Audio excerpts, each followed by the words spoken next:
నమస్తే, welcome to Sunday special debate. So మొత్తానికి big Monday, big Tuesday. ఏంటి big Monday, big Tuesday? So మనతో పాటు ఉన్నారు ప్యానల్లో సీనియర్ జర్నలిస్ట్ డివి శ్రీనివాస్ గారు అండ్ సీనియర్ జర్నలిస్ట్ సత్యమూర్తి గారు. సార్ నమస్తే. నమస్కారం. నమస్తే సార్. సత్యమూర్తి గారు, బిగ్ మండే, బిగ్ ట్యూస్డే అన్నదమ్ములిద్దరికీ కూడా తొందరలోనే మూడుతుందా అనేది ఒక చర్చ అయితే నడుస్తూ వస్తుంది. ఒకళ్ళేమో లిక్కర్ స్కామ్ అయితే ఇంకొకళ్ళేమో వివేకానంద గారి హత్య కేసు.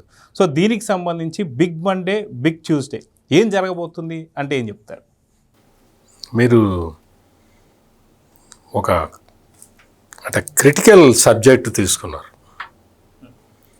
అంటే దీని మీద ఏంటి అంటే పాపం వాళ్ళేమో భయపడి వస్తూ ఉంటే మీరేమో సరదాగా డిబేట్ పెట్టారు.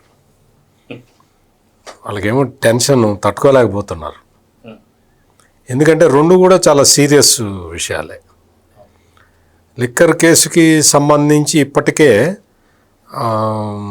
అతను నర్రెడ్డి సునీల్ రెడ్డి అతనికి సంబంధించిన కంపెనీ వాళ్ళ ఆఫీసుల్లో కార్యాలయాల్లో మొత్తం అంతా తనిఖీలు చేశారు సిట్ పోలీసులు ఆ మద్యం కుంభకోణానికి సంబంధించి. దాదాపుగా మనీ లాండరింగ్కి సంబంధించిన ఆధారాలు కూడా దొరికినాయని అంటున్నారు. అతని పిఏని పిలిచి క్వశ్చన్ చేశారు. అతను కూడా కొంత ఏదో కన్ఫెస్ అయినట్టున్నాడు. అంటే ఏంటి అంటే ఈ మద్యం కుంభకోణంలో ఎక్కడెక్కడైతే డబ్బులు జనరేట్ అయినాయో ఆ డబ్బుల్ని రూటింగ్ చేయటం అనేది ఈ సునీల్ రెడ్డి అనే అతను చేశాడు. ఈ సునీల్ రెడ్డి ఎవరు అంటే జగన్మోహన్ రెడ్డికి అత్యంత ఆప్తుడు, చాలా సన్నిహితుడు. ఎంత సన్నిహితుడు అంటే ఆయన ఫ్లాగ్షిప్ కంపెనీ ఒకటి ఉంది సాండూర్ పవర్ అని. ఆ సాండూర్ పవర్లో ఈయన డైరెక్టర్. అదిగాక వాళ్ళ సొంత కంపెనీ ఇంకోటి ఉంది కదా, భారతీ సిమెంట్స్. ఆ భారతీ సిమెంట్స్లో కూడా ఈయన డైరెక్టర్. అటువంటి ఆ వ్యక్తే కాకుండా జగన్మోహన్ రెడ్డితో పాటు జగన్మోహన్ రెడ్డిది అక్రమాస్తుల కేసు ఉంది కదా, ఆ అక్రమాస్తుల కేసు దాదాపు 13 ఏళ్ల నుంచి బెయిల్ మీద ఉన్న జగన్మోహన్ రెడ్డి బెయిల్ మీద ఉన్న కేసు అది. ఆ కేసులో కూడా ఇతను సహనిందితుడు. అతను జైల్ మేట్. దాదాపుగా మనకందరికి క్లాస్మేట్లు ఉంటారు, జగన్మోహన్ రెడ్డికి జైల్ మేట్లు ఉంటారు. జైల్ మేట్ అంటే అంత సన్నిహితుడైన వ్యక్తి ఆఫీసుల్లో ఈ మద్యం కుంభకోణం మీద దర్యాప్తు చేస్తున్న సిట్ పోలీసులు వాళ్ళు తనిఖీలు చేయటం, అందులో వాళ్ళకి ఆధారాలు దొరకటం. అంతకు ముందరే అంటే సిట్ పోలీసులు వేసిన రెండో ఛార్జ్షీట్లో అనుకుంటాను, అందులో జగన్మోహన్ రెడ్డి పేరుని ప్రస్తావించారు. అంటే దాదాపుగా రాష్ట్రంలోనే కాదు దేశంలో ఉన్న వాళ్ళందరికీ కూడా తెలుసు అంతిమ లబ్ధిదారుడు ఎవరో. కానీ అంతిమ లబ్ధిదారుడు బలానా వ్యక్తి అని మనం అనుకున్నంత తేలిగ్గా కేసుని లాజికల్ కంక్లూజన్కి తీసుకెళ్ళలేరు వాళ్ళు. దానికి సంబంధించిన ఆధారాలు కావాలి. ఆ ఆధారాలన్నీ ఇప్పుడు లభ్యమైనట్టుగా కనపడుతూ ఉన్నది. సో ఇంకా రేపు మండే, బిగ్ మండే, మీరు చెప్తున్నట్టు బిగ్ మండే రోజు ఛార్జ్షీట్ ఫైల్ చేసి మరి ఆ ఛార్జ్షీటులో మరి అన్నయ్య పేరు ఉంటే మరి అన్నయ్యకి కష్టాలే. Big wicket. ఆ వివేకానంద రెడ్డి మర్డర్ కేసు ఏమో అది ఇంకా అయిపోయింది కదా, అంత ముగిసిపోయింది అని చెప్పి సంబరాలు చేసుకుంటున్న టైంలో ఇప్పుడు మళ్ళీ నో తూచి అన్నారు. అది పాపం తమ్ముడికి మళ్ళీ ప్రాబ్లమ్స్ క్రియేట్ అవుతూ ఉన్నాయి. వీటిలో అంటే ఛార్జ్షీట్లో ఏముంటుంది అనేది మనకి ఇప్పుడే తెలీదు. సుప్రీంకోర్టు ఏ నిర్ణయం వెల్లడిస్తుంది అనేది మనం ఇప్పుడే ఊహించటం కూడా కష్టం. కానీ పాపం ఇద్దరు అన్నదమ్ములు మాత్రం ఇద్దరు టెన్షన్లో ఉన్నారని అంతవరకు మాత్రం ఖచ్చితంగా మనం చెప్పవచ్చు. మరి వాళ్ళ టెన్షన్ తీరే మార్గం అంటే నాకు తెలిసి అయితే తీరే మార్గం ఒకటి ఉంది. వాళ్ళిద్దరికీ కూడా అన్నదమ్ములిద్దరికీ కూడా టెన్షన్ పోవాలి అంటే అన్నయ్య వచ్చి మద్యం కేసులో అవునండి నేనే అంతిమ లబ్ధిదారుని నువ్వు ఒప్పుకుంటే ఇంకా టెన్షన్ ఉండదు, ఇంకా ఫర్దర్గా యాక్షన్ ఏం చేయాలో చేసుకుంటారు.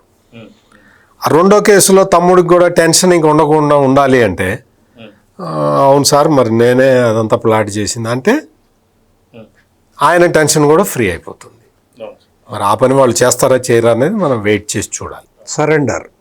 సరెండర్ అయితే వాళ్ళకి టెన్షన్ పోతుంది, వాళ్ళు కూడా ప్రశాంతంగా ఉండొచ్చు. లేదా ఇప్పుడప్పుడు అరెస్ట్ చేస్తారా, ఏ అర్ధరాత్రి కూడా తలుపు కొడతారని టెన్షన్ అయితే ఒకటి ఉంటుందండి. ఉంటుంది, వాళ్ళకి ఒక ధైర్యం కూడా ఉంది. చంద్రబాబు నాయుడు ప్రభుత్వంలో అట్లా అర్ధరాత్రి వచ్చి తలుపు కొట్టరు అనే ధైర్యం అయితే ఒకటి ఉన్నది. కానీ బట్ ఇక్కడ న్యాయస్థానాలు, సిట్టు, దర్యాప్తులు, ఫైనల్ ఛార్జ్ షీట్లు మరి ఇవన్నీ అయితే మరి అవి చంద్రబాబు చేతుల్లో కూడా ఉండవు కదా, అందుకని నిద్ర పట్టట్ల పాపం. సో డివిఎస్ గారు మనం చూసుకుంటే లిక్కర్ కేసులో రోజుకో మలుపు తిరుగుతూ వస్తుంది. చెవిరెడ్డి ఏమో ఏదో ఛత్రపతి సినిమాలో చెప్పిన డైలాగ్ లాగా నేను ఒట్టేసి ఒక మాట ఒట్టేయకుండా ఒక మాట చెప్పనని చెప్పి అమ్మ మీద ఒట్టేసానని చెప్పి చెప్తుంటాడు. సో కానీ ఇక్కడ అసలైనటువంటి ఒక పూర్తి సూత్రధారి చెవిరెడ్డి భాస్కర్ రెడ్డి లాగా కనిపిస్తూ వస్తున్నాడు. సో నిజంగా జగన్మోహన్ రెడ్డి చెప్పిన అబద్ధాలే, అటు చెవిరెడ్డి చెప్పిన అబద్ధాలే, ఈ నిన్న సజ్జల అమరావతి మీద చెప్పింది కూడా అబద్ధాలే. సో మొత్తానికి వీళ్ళకి అబద్ధాలే వీళ్ళకి ఒంటికి పడుతున్నాయా అంటే ఏం చెప్తారు? God is great, God is there, ఇటువంటి వాళ్ళని సృష్టించినందుక నేచర్ ఈజ్ గ్రేట్. అతను అన్న మాటలే, ఎవరు చెవిరెడ్డి భాస్కర్ రెడ్డి నిన్న పోలీస్ జీప్ ఎక్కుతూ ఈ మాటలే అంటున్నాడు. ఏమని? God is there, nature is great అంటాడు. అక్కడ దేవుడు ఉన్నాడు కాబట్టే నువ్వు జైలుకి వెళ్ళావు, నువ్వు దొరికావు. ఇప్పుడు దేవుడు ఉన్నాడు కాబట్టే మిథున్ రెడ్డి జైలుకి వెళ్ళాడు. నేచర్ ఈజ్ గ్రేట్ అంటే మరి నిజంగా నేచర్ గ్రేటే కాబట్టి మీకు అసలు బెయిల్ కూడా రాట్లా.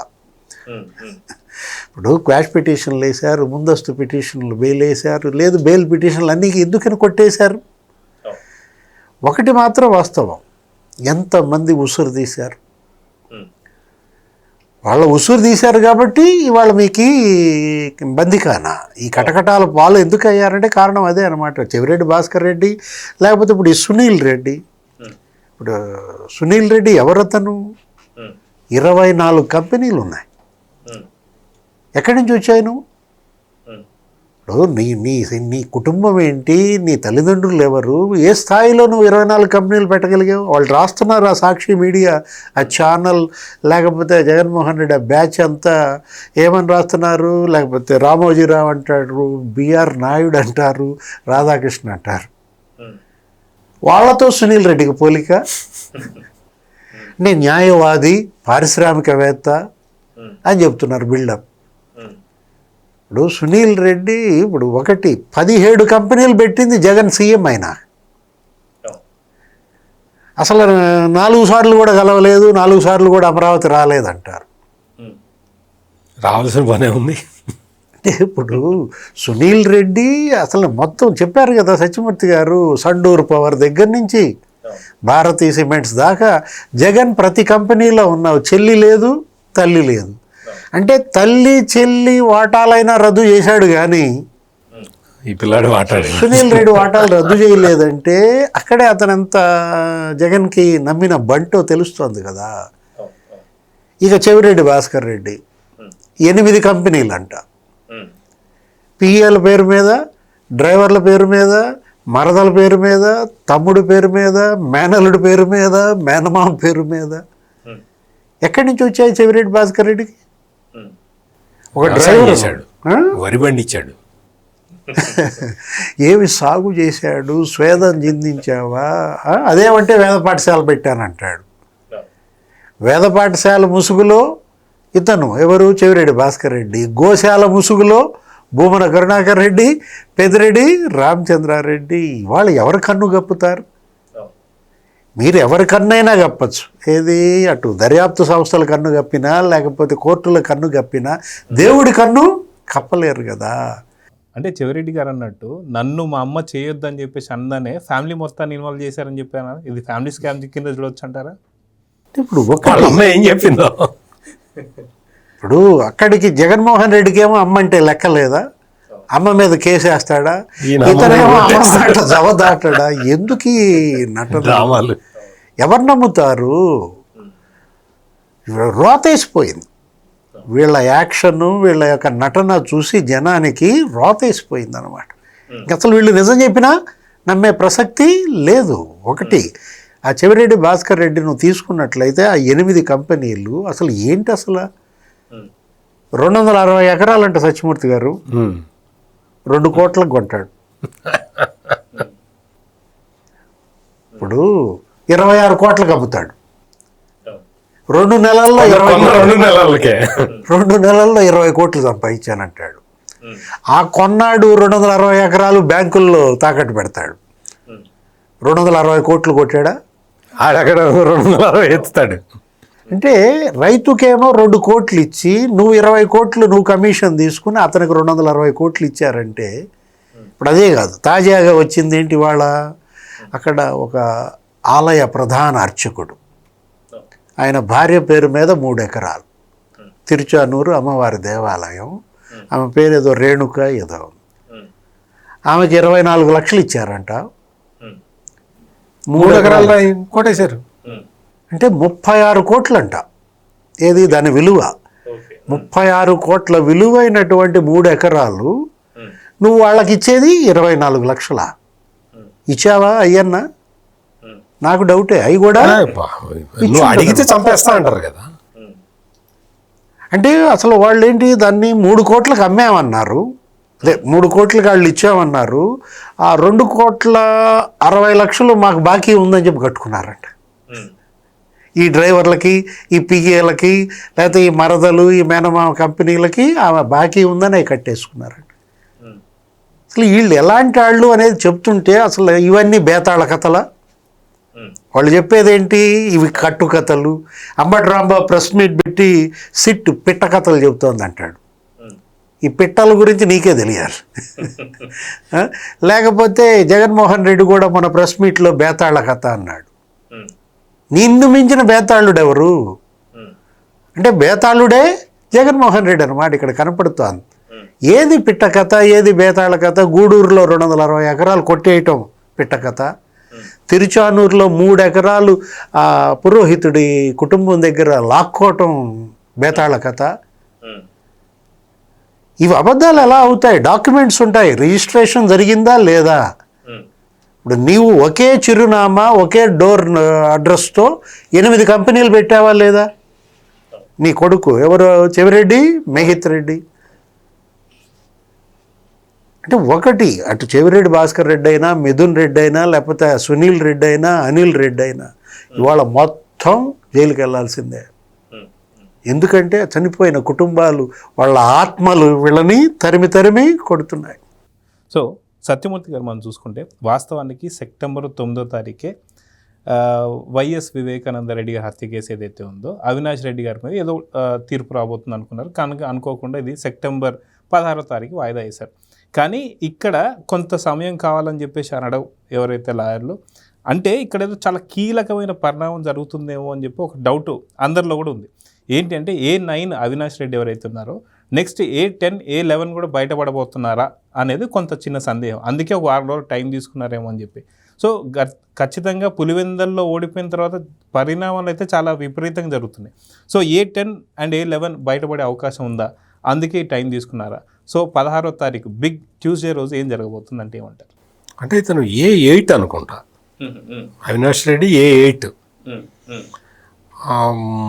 మామూలుగా ఏంటి అంటే సిబిఐ దర్యాప్తు చాలా ఫాస్ట్గా జరుగుతున్న టైంలో టక్క టక్క టక్క టక్క టక్క టక్క బాగా న్యాయ కోవిధులతోటి ఆలోచించి బుర్రలకి పదును పెట్టి స్పీడ్ బ్రేకర్ల వేసి కేసు దర్యాప్తు చేస్తున్న రామ్ సింగ్ని కేసు నుంచి బయటికి పంపించేలాగా మాస్టర్ ప్లాన్లు వేశారు. ఆ మాస్టర్ ప్లాన్లు వేశారు. ఆ తర్వాత పేపర్ అరెస్ట్ చూపించారు అవినాష్ రెడ్డిని. అంటే అరెస్ట్ చేసినట్టు వదిలేసినట్టుగా వాళ్ళు మొత్తం అంతా చూపించేశారు. అంటే అసలు బేతాళ కథలు అక్కడ ఉన్నాయి. అది నేను చెప్తున్న పాయింట్. ఇవన్నీ బేతాళ కథలు మొత్తం అంతా. అంటే అవినాష్ రెడ్డి ఇంకా అయిపోయింది, అవినాష్ రెడ్డి ఇంకా క్లీన్ చిట్ అన్నట్టుగా అనుకుంటూ ఉన్నారు. పాపం నర్రెడ్డి సునీత అంటే వైఎస్ వివేకానంద రెడ్డి కుమార్తె వచ్చి అమాయకంగా ఒక క్వశ్చన్ అడిగింది కోర్టులో.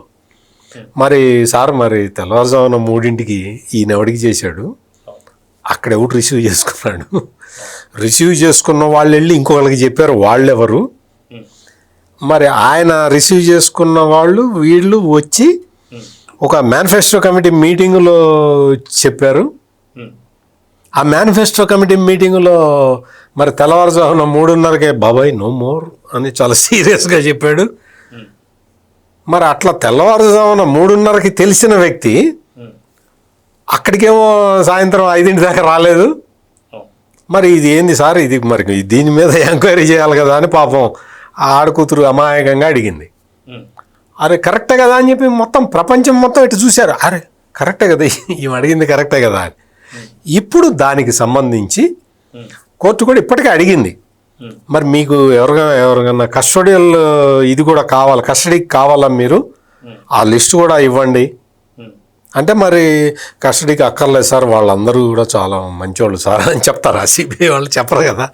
నేను నిరూపించాల్సిన బాధ్యత సిబిఐ మీద ఉంటుంది.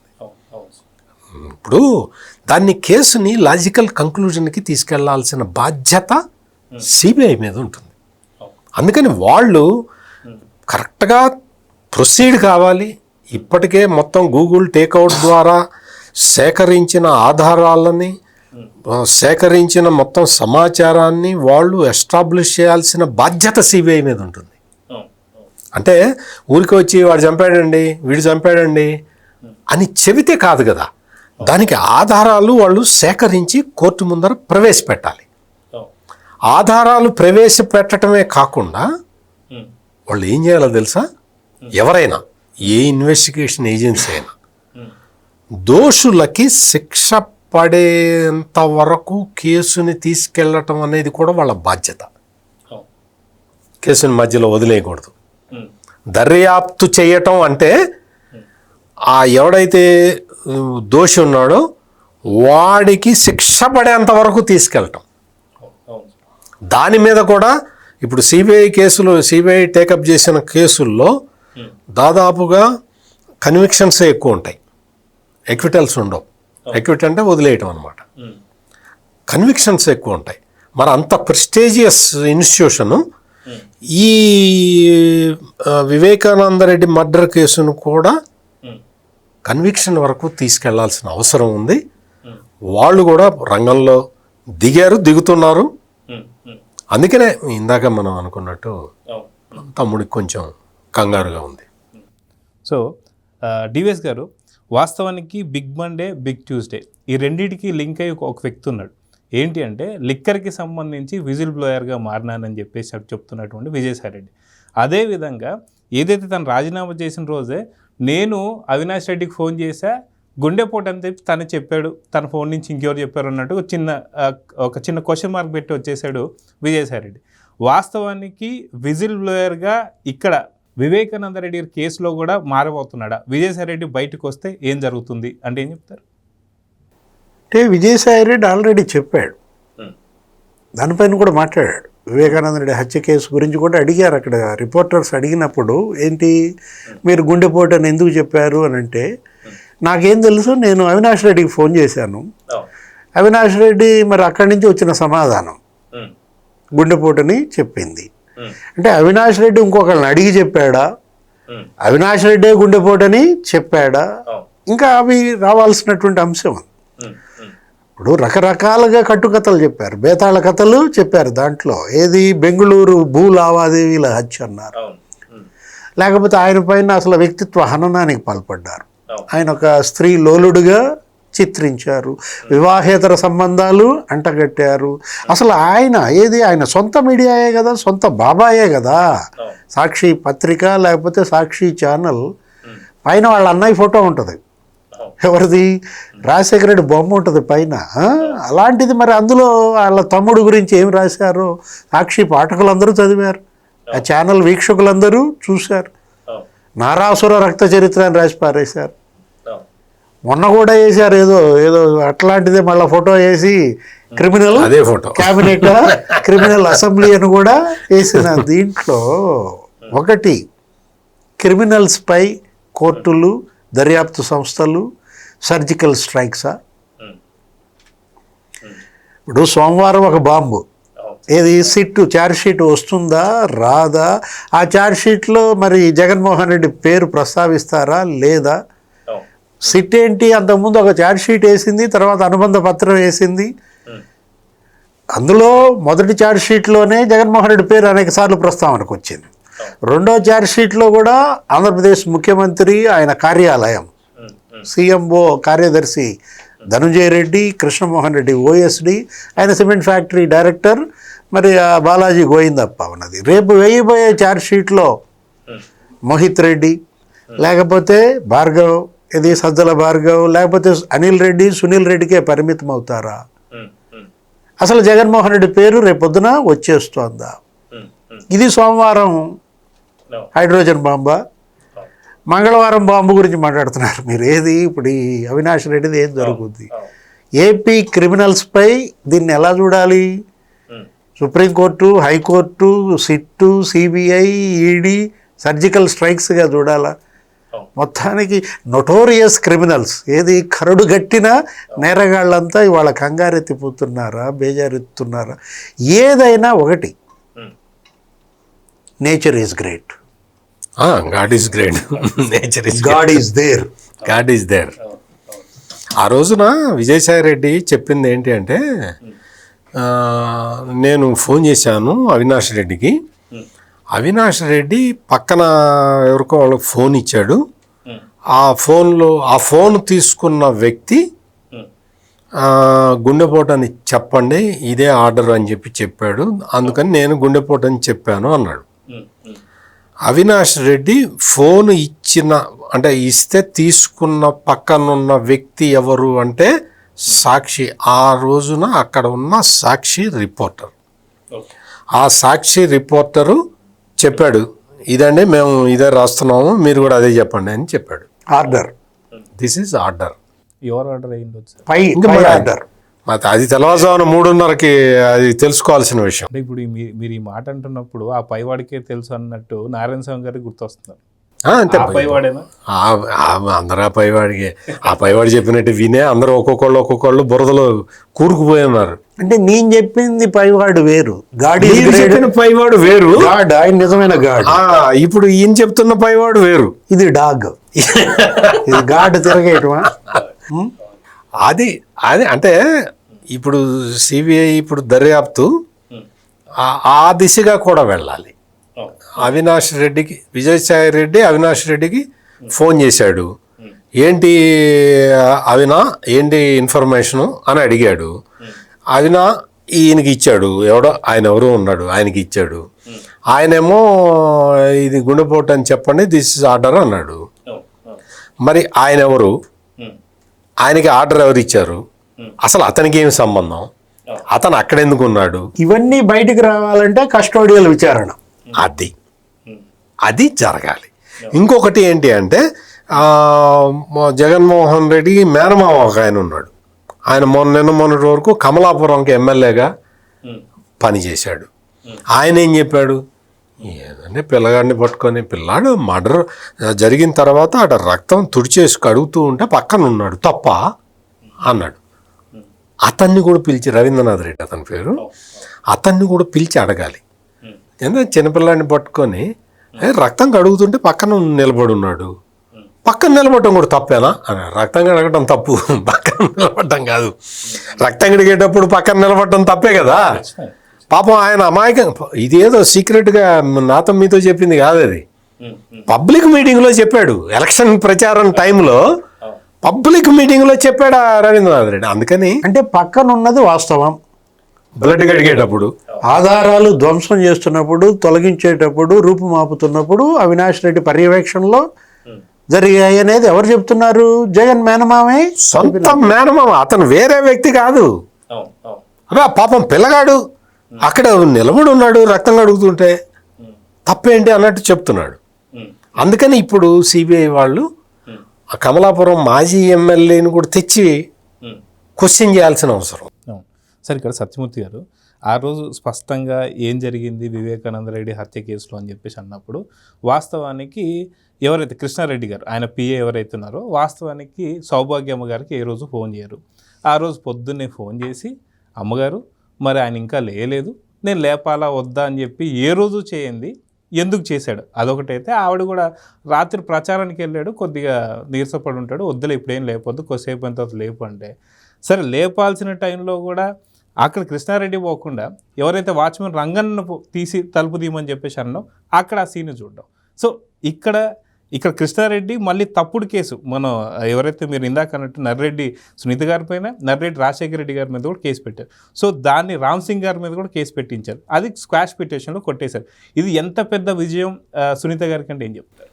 అంటే ఇప్పుడు మనం అతను పిఏ కృష్ణారెడ్డి ఒక లెటర్ రాశాడు, ఎవరికి అక్కడ కడప ఎస్పీకి రాశాడు. అంటే మన అన్న ముఖ్యమంత్రిగా ఉన్న టైంలో అతను ఎవరోట అండి సిబిఐ నుంచి వచ్చాట, అతను నన్ను వేధిస్తున్నాడు, టార్చర్ చేస్తున్నాడు, మొలానా వాళ్ళ మీద చెప్పమని నన్ను ఒత్తిడి చేస్తున్నాడు అని కేసు పెట్టంగానే ఇంకా వాళ్ళు రెడీ, అతను కంప్లైంట్ ఇవ్వగానే కేసు పెట్టేశారు. సిబిఐ ఆఫీసర్ రామ్ సింగ్ మీద కేసు పెట్టేశారు. నువ్వే ఏమనుకుంటున్నావు? నువ్వు అన్న రాజ్యంలోకి వచ్చి నువ్వు అన్న మనిషిని నువ్వు వేధిస్తావా? అరే అదేంటే నేను సిబిఐ ఆఫీసర్నయా, కేసు ఇన్వెస్టిగేట్ చేస్తున్నానయా అంటే నథింగ్ డూయింగ్. అన్న ఇక్కడ మాకు సిబిఐ అంటే మా అన్న, నువ్వెవడివి ఇక్కడికి వచ్చి దర్యాప్తు చేయడానికి? నో నాన్ సెన్స్ అని చెప్పి రామ్ సింగ్ మీద కేసులు పెట్టారు. పెట్టడమే కాకుండా నర్రెడ్డి సునీత లేకపోతే ఆయన పేరు రాజశేఖర్ రెడ్డి, నర్రెడ్డి రాజశేఖర్ రెడ్డి, ఆయన వేరే వ్యక్తి కూడా కాదు, వైఎస్ వివేకానంద రెడ్డి బావమరిది. ఆ బావమరిదినే కూతురికి ఇచ్చి చేశాడు. వీళ్ళిద్దరుట వాళ్ళ మీద ఒత్తిడి తెస్తున్నట్ట కృష్ణారెడ్డి మీద. నువ్వు మా నాన్నకి పిఏవి కదా, నువ్వు మా వైపే ఉండాలి, వాళ్ళ వైపు వెళ్ళకూడదు అని ఒత్తిడి తెస్తున్నారు, మానసిక ఒత్తిడి తెస్తున్నారని చెప్పి కంప్లైంట్ ఇస్తాడు. ఆ కంప్లైంట్ పోలీసులు చూసి లేదు మేము రిజిస్టర్ చెయ్యము అని వాళ్ళంటే అది రాసివ్వండి సార్ అంటే వాళ్ళు రాసిస్తే ఆయన కోర్టుకి వెళ్ళి కోర్టు నుంచి తెచ్చుకున్నాడు. తెచ్చుకోగానే పోలీసులు కూడా అదే కదా కావాల్సింది. ఆ కోర్టు నుంచి మరి కోర్టు చెప్పిందండి మీ మీద కేసు పెట్టాలని చెప్పి కేసు పెట్టారు. అంటే ఎంత డొంక తిరుగుడు వ్యవహారాల్లో మీరు చూడండి.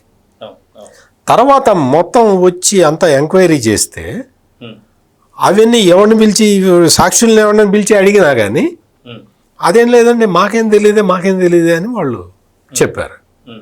చెప్పిన తర్వాత కృష్ణారెడ్డిని మళ్ళీ పిలిచారు. ఏమయ్యా వచ్చి మరి నువ్వు ఇదే అంటే ఆయన ఏమన్నాడంటే మీరు రాసిన కాగితాలన్నీ మీరు ఎవరెవరితో ఏమేం మాట్లాడారు అవన్నీ నాకు ఇవ్వండి, నేను అది చూసి స్టడీ చేసిన తర్వాత మీ దగ్గరికి వస్తా అని చెప్పాడు. పోలీసులకు ఒక్కసారి మతిపోయింది, ఇదేంది వీడి మీద మనం కేసు పెడితే అతను వచ్చి డిమాండ్ చేస్తున్నాడు ఏంటని. నో నథింగ్ డూయింగ్, నువ్వు రా విచారణకంటే నేను రానన్నాడు. నాకు ముందర ఆ కాగితాలు ఇవ్వమని, ఏ కాగితాలన్నీ ఇస్తే ఏమవుతుందని మీరు అడగచ్చు. ఏం జరుగుతుందో తెలుసు కదా, 6 సాక్షులు లేచిపోయారు. అందుకని పోలీసులు జాగ్రత్త పడి నథింగ్ డూయింగ్ అని చెప్పి చెప్తే అది ఆ కేసు ఇందాక మీరు చెప్పిన సుప్రీంకోర్టుకి వెళ్ళిన తర్వాత మొత్తం ఎంత ఫాల్స్ కేసులు పెట్టించింది. ఆ రోజు గవర్నమెంట్ తప్పుడు కేసులు పెట్టించింది అని చెప్పి రామ్ సింగ్ మీద, సునీత మీద, నర్రెడ్డి రాజశేఖర్ రెడ్డి మీద ఆ రోజు వరకు ఉన్న కేసులన్నీ కూడా క్వాష్ చేసేసింది. సుప్రీంకోర్టు క్వాష్ చేయటం అంటే ఆ రోజున ముఖ్యమంత్రిగా ఉన్న జగన్మోహన్ రెడ్డి ఈరోజు లేకపోవచ్చు కానీ నైతిక బాధ్యత వహించి పులివెందుల ఎమ్మెల్యేగా ఈపాటికే రాజీనామా చేసి ఉండాల్సింది, ఆ రోజునే రాజీనామా చేసి ఉండాల్సింది. అంతేకాకుండా ఆ రోజునున్న హోంమంత్రి ఇప్పుడు ఇంకా వాళ్ళ ఎమ్మెల్యేలు కూడా గెలిచినట్లు లేరు, ఇంకా వాళ్ళేమి రాజీనామా చేస్తారు వాళ్ళ పొందా. అందుకని కనీసం ఈయన పులివెందుల్లో గెలిచాడు కాబట్టి ఆ నైతిక బాధ్యత ఎప్పుడైతే సుప్రీంకోర్టు తను అంటే జగన్మోహన్ రెడ్డి ప్రభుత్వం ఉన్నప్పుడు పెట్టించిన కేసుల్ని అక్రమమని తేల్చిందో ఆ రోజున నైతిక బాధ్యత వహించి కనీసం ఆ పులివెందుల ఎమ్మెల్యే కన్నా రాజీనామా చేస్తే బాగుండేది. తప్పుడు కేసుల నుంచి ఉపశమనం కల్పించారు, ఓకే. సునీతని రామ్ సింగ్ని ఆ తప్పుడు కేసులు పెట్టినాడిని వదిలేస్తారా? ఎగ్జాక్ట్లీ. ఇప్పుడు మీరు ఇందాకన్నారు విజయసాయి రెడ్డిని పిలిపించాలి, లేకపోతే రవీంద్రనాథ్ రెడ్డి కమలాపురం మాజీ ఎమ్మెల్యేని పిలిపించాలి, పిఏ కృష్ణారెడ్డి ఇతన్ని కూడా విచారించాలి.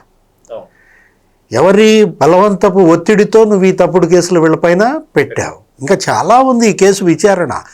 కేవలం నీకేంటి 50% మాత్రమే జరిగింది. పాత్రధారులే అరెస్ట్ అయ్యారు, సూత్రధారుల అరెస్టు జరగల. అసలు సూత్రధారులు బయటికి రావాలంటే అవినాష్ రెడ్డి కస్టోడియల్ విచారణ అవసరమా అని అడుగుతోంది సుప్రీంకోర్టు. అది మరి ట్యూస్డే తేలిపోతుంది. ఏది సిబిఐ మరి అవసరం అని చెప్పగల ధైర్యం చేస్తుందా? ఆల్రెడీ మీరు కేసు క్లోజ్ చేశారా అని అడిగింది. అంటే క్లోజ్ చేశారన్నదానికి డొంక తిరుగుడుగా అని చెప్పింది. చేశామని చెప్పకుండా మీరు ఆదేశిస్తే మేము కొనసాగిస్తామంట. అంటే సుప్రీంకోర్టు మీద వేయాలని చూస్తుంది. ఏది ఆదేశిస్తే మేము విచారణ కొనసాగిస్తాం. మరి రేపొద్దున సుప్రీంకోర్టు ఆదేశాలు ఎలా ఉంటాయి? ఇప్పుడు సోమవారం అన్న పేరు, మంగళవారం తమ్ముడి కస్టోడియల్ విచారణ తప్పదా? ఇక్కడ ఏంటంటే సిబిఐ దర్యాప్తు చేసింది, తెల్లవారుజామున 3 గంటల వరకు దర్యాప్తు చేసింది. తెల్లవారుజామున 3 గంటల వరకు ఏం జరిగిందో చెప్పింది. 3 తర్వాత ఏం జరిగింది అది కూడా దర్యాప్తు చేయాలి కదా. ఎందుకంటే లోకానికి అది హత్య అని తెలిసింది 6ంటికి. మనకు 3 వరకే తెలిసింది. 20 దాకా ఇంకేం జరిగాయి? అనుమానాస్పద మరణాలు ఒక 7 8 ఉన్నాయి. అతను ఎవరో కువైట్ గంగాధర్ రెడ్డి అంటారు, ఇంకెవడో శ్రీనివాస్ రెడ్డి అంటారు, ఆ డ్రైవరు నారాయణ యాదవ్ అన్నారు, ఇప్పుడు ఈ వాచ్మెన్ రంగన్ అన్నారు, ఆయన ఎవరో డాక్టర్, సొంత భారతిరెడ్డి గారు తండ్రి గంగిరెడ్డి గారు గంగిరెడ్డి, ఇంకో డాక్టర్ ఎవడో యువ వైద్యుడు అభిషేక్ రెడ్డి. ఈ గొలుసు కట్టు ఈ సహజ మరణాల, ఇవి కూడా మరి అనుమానాస్పద మరణాల, హత్యల, వీటన్నింటినీ కొలిక్కి తేవాలా సిబిఐ. ఇవాళ ప్రెస్టేజ్గా తీసుకోవాలి దీన్ని. సో సత్యమూర్తి గారు, ఆఖరిగా మనం చూసుకుంటే big Monday, big Tuesday, so అనుకున్న ఇద్దరికి సంబంధించి కూడా వీళ్ళని ఏదో ఒక ఆత్మలు అయితే వెంటాడుతున్నాయని చెప్పి ఒకటైతే అనిపిస్తుంది. ఒకటి ఏదైతే వైఎస్ వివేకానందరెడ్డి గారి ఆత్మ అవినాష్ రెడ్డి ఎంటబడుతూ మొన్న పులివెందుల జెడ్పీటీసీ కూడా కోల్పోయారు. లిక్కర్లో ఎంతో మందిని చంపిన తర్వాత వాళ్ళందరి ఆత్మలు వెంటబడి 2024లో జగన్ గారు ఓడిపోయారు. సో మొత్తాన్ని బిగ్ మండే, బిగ్ ట్యూస్డే ఏం జరగబోతుంది ఫైనల్గా అంటే ఏం చెప్తారు?